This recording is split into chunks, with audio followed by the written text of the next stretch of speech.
Hi అండి, welcome to Ruthuprabha నర్సిక్స్. మీరు బాగున్నారా? నేనైతే బాగున్నాను. ఇక చేపలు తీసుకొచ్చిన రోజు నేను వీడియో పెడదాం అనుకున్నా, కొంచెం కుదరలేదు నాకు, అందుకే పెట్టలేకపోయాను. ఈరోజు అయితే ఎలా క్లీన్ చేస్తాము ఏంటి అన్నది ఈ ఫుల్ వీడియోలోనైతే చూడండి. మా బావ అయితే చేపలు అయితే ఫ్రెష్ చేపలు అయితే పట్టినయే తీసుకొచ్చాడు. చాలా అంటే చాలా బాగున్నాయి. ఈ చేప కూడా మంచిదంట ఆరోగ్యానికి. ఈ చేప పిల్ల తల్లులు తింటే ఇంకా మంచిది. ప్రెగ్నెంట్తో ఉన్న వాళ్ళు కూడా తింటే కూడా ఇంకా చాలా మంచిగా హుషారుగా పిల్లలు పుడతారంట. వాళ్ళు పుట్టిన తర్వాత కూడా మంచిగా హుషారుగా ఉంటారంట ఈ చేప తినటం వల్ల. ఈ చేప వల్ల చాలా ఉపయోగాలు అయితే ఉన్నాయి. ఇది ఎలా క్లీన్ చేస్తాం ఏంటి అన్నది ఇప్పుడు నేనైతే ఇది చూపిస్తాను, చూడండి మీరు.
మా బావకున్న మంచి అలవాటు ఏంటంటే ఎంత పెద్ద చేపనైనా కానీ భలేగా అసలు మస్తు క్లీన్ చేస్తాడు. ఎంత పెద్ద చేపనైనా కానీ ఏ విధంగా పట్టుకోవాలో ఆ విధంగా పట్టుకొని మంచిగా క్లీన్ చేసి ముక్కలు కట్ చేస్తూ ఉంటాడు. ఒక్కోసారి ఇక మేమైతే పచ్చడి గడవ పెడుతూ ఉంటాము. ఇక ఈ రోజైతే కర్రీ కోసం అయితే తీసుకొచ్చిండు. చాలా రోజుల తర్వాత చేపలు అయితే తీసుకురావటం జరిగింది. అంటే ఎప్పుడు మేము చేపలు అడుగుతూనే ఉన్నాం కానీ బాగా వెళ్ళట్లేదు, కుదరక తీసుకురావట్లేదు. ఈరోజైతే కంపల్సరీగా వెళ్ళి తీసుకొచ్చాడు. ఇక ఆ చేప కొంచెం బతికినట్లుందని దాన్ని కొట్టి మరీ చంపేస్తాడు. నన్ను కొట్టి చంపవంటే నాకు అసలు నిజంగా భయం వేసిద్ది.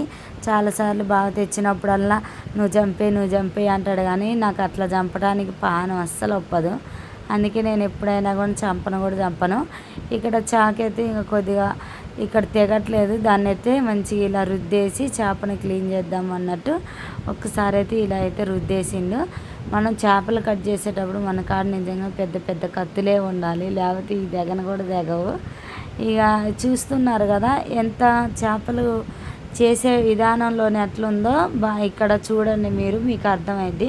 చాలామంది తెలియని వాళ్ళు చేయను కూడా చేయరు, నాలాంటి వాళ్ళే చేయరు, ఇంకెవరో కాదు. నేనైతే చేపల జోలికి అస్సలకే పోను. తినటానికి అయితే తింటాను, ఇదే కాదు చేపలైనా మటన్ అయినా చికెన్ అయినా క్లీన్ చేయమంటే చెయ్యను, కానీ తినటానికి బాగానే తింటాను. ఇక ఇట్లా మనం క్లీన్ చేసుకోవటం కూడా నేర్చుకోవాలి. ఒక టైంలో మనమే చేయాల్సి వచ్చింది. ఎప్పుడో ఒకసారి వాళ్ళు పనులకు వెళ్ళారనుకో, ఆ టైంలో మనమే చేయాల్సి వచ్చింది కాబట్టి మనం నేర్చుకోవాలి. ఒకసారి ఎట్నే బాగా పనికి వెళ్ళిండే అని సరేలే నేను నేర్చుకున్నందుకు నేను చేసిన పెద్ద తప్పు ఏంటంటే చెయ్యి కోసుకున్నా. ఇక ఇవాళ నుండి కూడా చేపల జోలికి అస్సలు పోవట్లేదు, భయం వేసి. ఇక్కడైతే ఇక ఇది ఒక్కొక్క ముక్క ఎట్లా తీస్తూ ఉంటే మా బావేమో నీళ్ళు పోస్తూ ఉన్నాడు. ఇక మా చిన్నోడికైనా మా పెద్దోడికైనా చేపలు అంటే చాలా ఇష్టము. వాళ్ళు ఎప్పుడైనా కానీ మంచిగా ఒలిసి వాళ్ళకి ముక్కలు తీసి పెడితే మంచిగా తింటారు. చిన్న పిల్లలు కదా, ముక్కలు అలా ముళ్ళులు గెట్లు ఉంటాయో అని భయపడుతూ ఉంటారు. ఇక్కడైతే క్లీన్ మొత్తం కట్ చేసిన తర్వాత చిన్నగా ఎట్లయితే రుద్దేస్తాడు. రుద్దిన తర్వాత మనం ఉప్పు వేసుకొని రుద్దుకుంటే స్మెల్ రాకోకుండా ఉంటాయి. తర్వాత కొంచెం అంతా పసుపు వేసుకొని నిమ్మకాయ బిండి వేసుకోవాలి, లేకపోతే పెరుగన్న వేసుకోవాలి. ఈ 3 వేసి కలుపుకొని తర్వాత నీట్గా మంచిగా వస్తాయి చేపలు.